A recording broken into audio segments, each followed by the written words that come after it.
Hollywood. For generations, the place where people have come from all over the country to make their dreams come true. Rebecca Schaeffer would come here one day to make her own stardom dreams come true.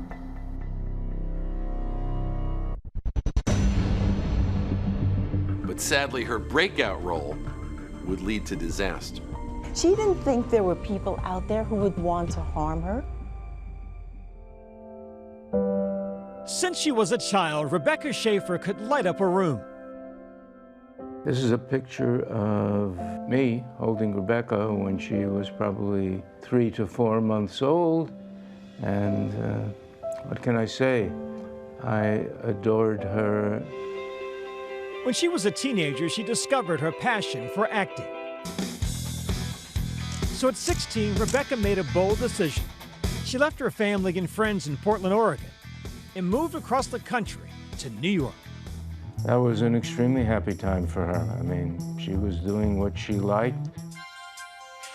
Almost immediately, she landed a role in the soap opera One Life to Live. It's not like we know each other real well or anything. Annie, I mean, come on, would you get yourself together? I mean, aren't you liberated or anything? Liberated enough to tell you where you can get off, buddy. She then is catapulted into the big time by landing a role on a primetime show called My Sister Sam. It's a huge, huge break. Life isn't this good. I must be dreaming. My Sister Sam became a hit. And Rebecca became a rising star, landing on the cover of 17 magazine, TV Guide, and hosting Thanksgiving Day parades on CBS. Happy Thanksgiving. I'm Rebecca Schaeffer and real excited to be doing this parade. Look, Sam, a letter from E.E. The first time I saw her answering fan letters, she said, look, I'm getting fan mail and it's great. And they're telling me their problems and I'm answering them back and it's wonderful. And I went, wait a minute, you're answering them back? I said, don't do this. I said, it's very dangerous. Promise me you won't. And she didn't promise me. Back in the summer of 1986, when I was watching TV shows like Magnum PI, the commercial for My Sister Sam came on. Robert Bardo was 16 when he first saw My Sister Sam. That's what got me curious about her. And then I'd watch the show, and she's very outgoing and bubbly and everything. Robert John Bardo wrote a number of fan letters to Rebecca Schaeffer, and she responded to one of them by saying, yours was one of the nicest that I got.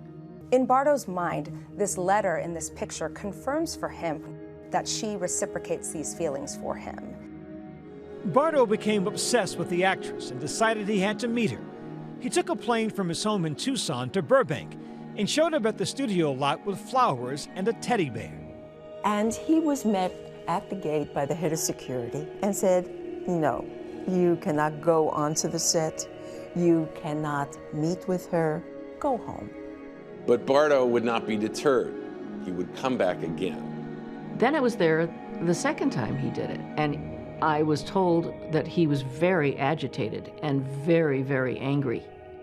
It's hard to believe now, but no one alerted the police. No alarm bells went off. Rebecca had no idea the danger she was in.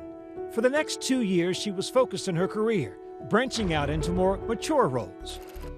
She gets a big part in a movie called Scenes from the Class Struggle in Beverly Hills. My idea of taking a risk is losing my birth control pills or shopping at Saks without a sale. Which has a love scene in it. And this flicked some sort of evil switch inside Robert John Bardo. While a stalker seethed in anger, in the summer of 1989, Schaeffer found herself in the running for the role of a lifetime. I'm going to make him an offer he can't refuse. And that was the role of Mary Corleone in The Godfather Part 3. It was the talk of the town. Rebecca called excited to tell us that she was to be auditioning for Godfather 3. As Rebecca is getting ready for her meeting with Francis Ford Coppola, she has no idea that her stalker is enraged over a love scene that she had done in a movie. He decided he was going to go and get a gun. No more teddy bears, no more flowers. This was it. Bardo, now 19, had hired a private investigator who got Rebecca's home address from the DMV, and it was perfectly legal to do. Robert John Bardo gets on a Greyhound bus, and he takes it overnight with his bag and a gun and arrives early in the morning and makes his way to her place. Two people have it in their mind to get to Rebecca Schaeffer's apartment that day. One is a courier with a script for The Godfather 3. The other is her deranged stalker. One she is expecting, one she is not. Robert has the card that she sent and her photograph. He rings the buzzer. And when she came down and opened the door, it was Robert John Bardo. Robert Bardo mumbled something about being her biggest fan, showed her the autographed photograph that he had received in the mail. She politely excused herself, told Mr. Bardo that she had to get ready for an interview. She shakes his hand, wishes him well, and he goes on his way. But he came back a second time. Now she has already dealt with him. She has other things to do. And she says to him, and this is his account we have to go with. She says to him, "You're wasting my time." Mr. Bardo stated, "I forgot to give you something," withdrew a handgun from his waistband and shot her once in the chest, penetrating her heart. Right after the murder, Bardo took a bus back to Tucson.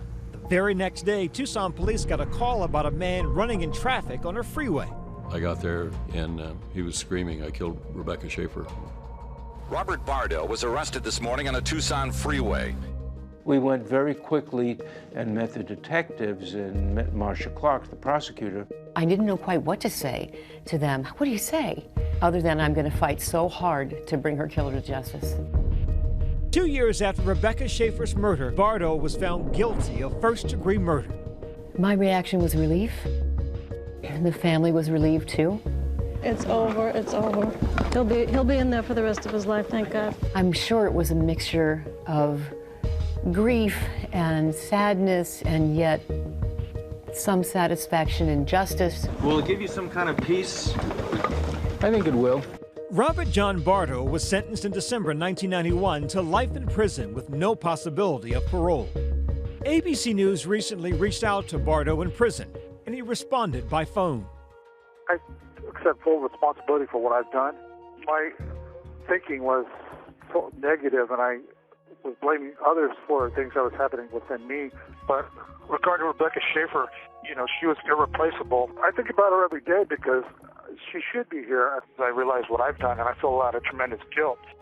Scared for pop star Katy Perry, an alleged stalker arrested. Decades later, many celebrities are still targeted by stalkers.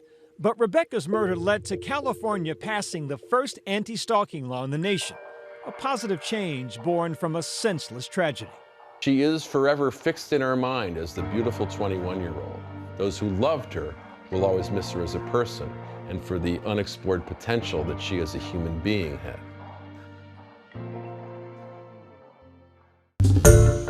Hi everyone, George Stephanopoulos here. Thanks for checking out the ABC News YouTube channel. If you'd like to get more videos, show highlights, and watch live event coverage, click on the right over here to subscribe to our channel, and don't forget to download the ABC News app for breaking news alerts. Thanks for watching.